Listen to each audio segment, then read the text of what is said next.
ராஜா sir கூட work பண்ணணும் அப்படிங்கிறது வந்து ஒரு வாழ்க்கையில பெரிய ஏக்கமாகவே இருக்கும். மஞ்சனத்தி வந்து நான் முழுக்க முழுக்க எழுதும் போதே ராஜா சார் அப்படின்னு நினச்சி தான் எழுதினேன். ஒரு இசை மனசுக்குள்ளேயும் புத்திக்குள்ளேயும் இசையை வச்சுக்கிட்டே எழுதின ஸ்கிரிப்ட் தான் மஞ்சனத்தி.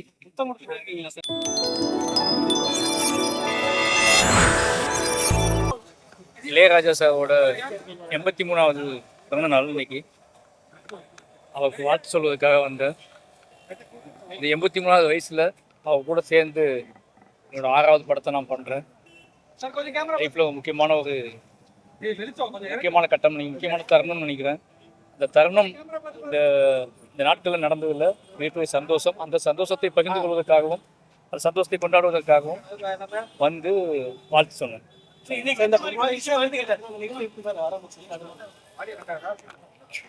இல்லை, அதுதான் இலக்காக இருந்துச்சு. சினிமான்னு தோணின காலத்துல இருந்து இந்த சினிமான்னு தோன்றதுக்கு எனக்குள்ள சினிமான்னு தோன்றதுக்கு முன்னாடியே சினிமாவில் இருந்து நம்ம பக்கத்தில் யார் ரொம்ப பக்கத்துலேயே இருந்தா அப்படின்னு கேட்டால் இளையராஜா சார் தான். எல்லா கூடயும் வந்துருப்பார். அதனால் வந்து ராஜா சார் கூட ஒர்க் பண்ணணும் அப்படிங்கிறது வந்து ஒரு வாழ்க்கையில் பெரிய ஏக்கமாகவே இருந்துச்சு. அது கரெக்டான நான் கொஞ்சம் சினிமா கற்றுக்கிட்டு சினிமாவை லேர்ன் பண்ணிக்கிட்டு அதுக்குன்னு ஒரு திரைக்கதை எழுதி அவர் கூட சேர்த்து பணியாற்ற அந்த காலம் வந்து முக்கியமான காலமாக இருக்கணும் என் வாழ்க்கையில் அப்படிங்கிறதுக்காக கொஞ்சம் மெனக்கிட்டு கொஞ்சம் காத்திருந்து இந்த படத்தை வந்து பண்ணுறேன்.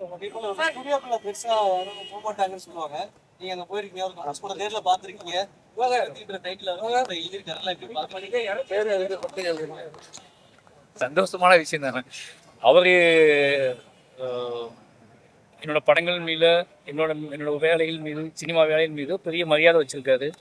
ரொம்ப சந்தோஷமா இருந்துச்சு. ஏன்னா இனி வரவேற்ற விதமும், எனக்காக அவர் வேலை செய்கிற விதமும், என்னோட பழகுகிற விதமும், என்னை கொண்டாடுகிற விதமும், என்ன சொல்றது, ஒரு பிள்ளையா என்னை நடத்துகிற விதமும் ரொம்ப சந்தோஷமா இருக்கு. நிச்சயமா இது வந்து நான் அவருக்கு பெரிய மரியாதையாகவும் அன்பாகவும் மஞ்சனத்தி படம் இருக்கும். ஏன்னா இது வரைக்கும் நான் லைஃப்ல வந்து ஒரு கம்போசரை நினச்சி ஸ்கிரிப்ட் எழுதுனது இல்லை. இந்த 5 படம் தான் பண்ணியிருக்கேன். பட் நான் எழுதும்போது நிறைய திரைக்கதை எழுதியிருக்கோம். நம்ம 5 படம் பண்ணியிருக்கேன். ஆனால் திரைக்கதையாக நிறைய யோசிப்போம்ல. ஆனால் மஞ்சனத்தி வந்து நான் முழுக்க எழுதும் போதே ராஜா சார் அப்படின்னு நினச்சி தான் எழுதினேன். ஒரு இசை மனசுக்குள்ளேயும் புத்திக்குள்ளேயும் இசையை வச்சுக்கிட்டே எழுதின ஸ்கிரிப்ட் தான் மஞ்சனத்தி.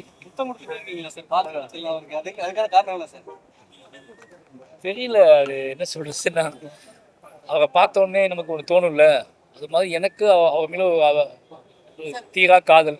அந்த காதல் வந்து இந்த காதலை வெளிப்படுத்துகிற ஒரு விதமாக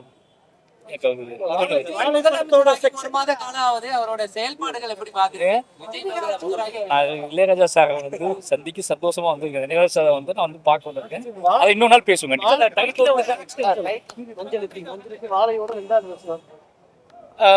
அப்படின்னு சொல்லலாம். ஆனால் வேற எனக்கு வந்து என்னோட வாழ்க்கை அனுபவங்களை அல்லது வாழை மாதிரி படங்களை வேற நேமில் எடுக்கணும்னு ஆசை இருக்குது. அப்படி இன்னொரு படமாக வாழையோட இன்னொரு பகுதியாக மஞ்சனத்தி இருக்கும். ஆனால் வாழையோட பார்ட் 2 கிடையாது. நிச்சயமாக வாழையோட பார்ட் 2 கிடையாது. அதை சொன்னேன், அவரை நினைச்சுக்கிட்டே எழுந்த ஸ்கிரிப்ட்னு சொன்னல. சரி, ரெண்டாவது டைட்டில் அவர் எழுதும் போது உங்களுக்கு என்ன ஃபீல் தோணுச்சு? ஆமா, எப்படி அந்த வீடியோவில் இருக்கும்பாங்க, அது சொல்ல முடியாது. அது ஒரு மாதிரியான உணர்வு. ஒரு மிகப்பெரிய பாராட்டாக நினைக்கிறேன். என்னோட சினிமாவோட கேரியரில் மிகப்பெரிய உச்சமாக பார்க்குறேன்.